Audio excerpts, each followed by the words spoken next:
शेतकरी बंधूंनो, आपल्याला सुद्धा हळद पिकाला भर देण्याची पद्धत आणि खत देण्याची योग्य पद्धत जर समजून घ्यायची असेल तर हा व्हिडिओ आपल्यासाठी आहे.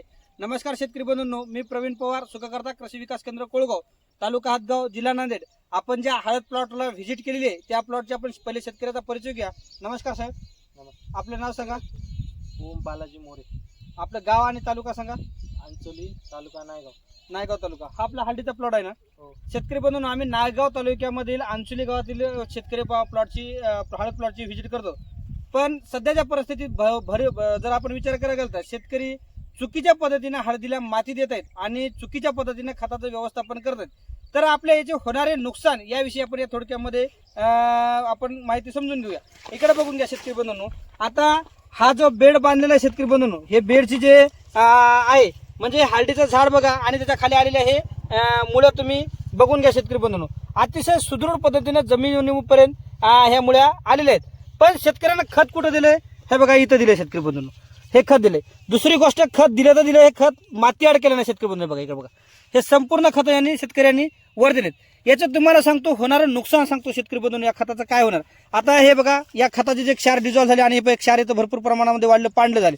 आता हे सर्व क्षार जे आपला आता येणारा जो नवीन फुटवा आहे आणि नवीन येणारे याला जे गट्टू आहेत, म्हणजे आपण हे बघा, हे कवळे कंद जे आहेत त्याच्यावरती, हे बघा, या कवळ्या कंदाला हे क्षार, संपूर्ण जे क्षार आहेत हे विरघळून या कंदापर्यंत जाणार, म्हणजे एकदम कवळ्या भागाला कंदाच्या इजा करणार. आणि भविष्यामध्ये जो सड नावाचा रोग जो आपला आहे भविष्यामधला, तो आतापासून एक क्षार, हे रासायनिक क्षार इथं विरघळून या कंदाला आतापासून थोडी थोडी इजा करायला सुरुवात करणार. आणि जे आपल्याला सड नावाचा जो रोग आहे तो बळावायला सुरुवात होणार. कारण या क्षारामुळे या कंदाला इजा होणार आणि आपलं भविष्य धोक्यात जाणार. दुसरी गोष्ट, शेतकऱ्यांनी दिलेली मातीची भर.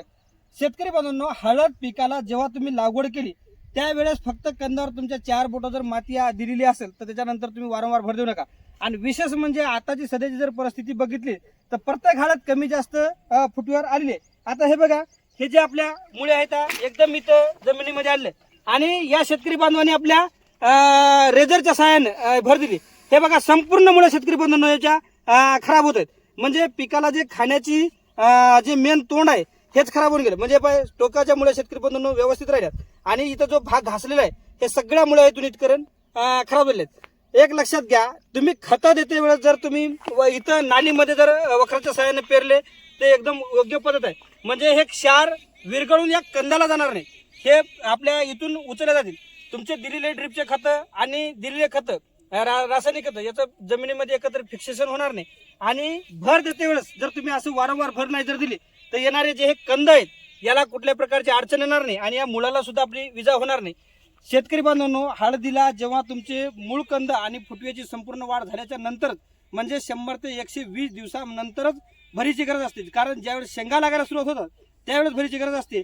आणि हे खतं जर तुम्ही अशा पद्धतीने जर दिले तर तुम्हाला सांगतो प्रति 100 किलो खतामधले शेतकरी बंधूंनो फक्त 10 ते 12 किलो खतं उपयोगात येतील. 88 किलो खतं, जवळपास 88-90 किलो खतं तुमचे वेस्टेजमध्ये जातील. त्यामुळं फक्त खर्च होईल आणि सडीचं साम्राज्य आपल्या शेतामध्ये राबवल्याशिवाय राहणार नाही. आणि हे जे पण मुळ्या खराब झाल्यात याच्यातून सुद्धा सडीचा रोग आपल्या पिकामध्ये बळावल्याशिवाय राहणार नाही.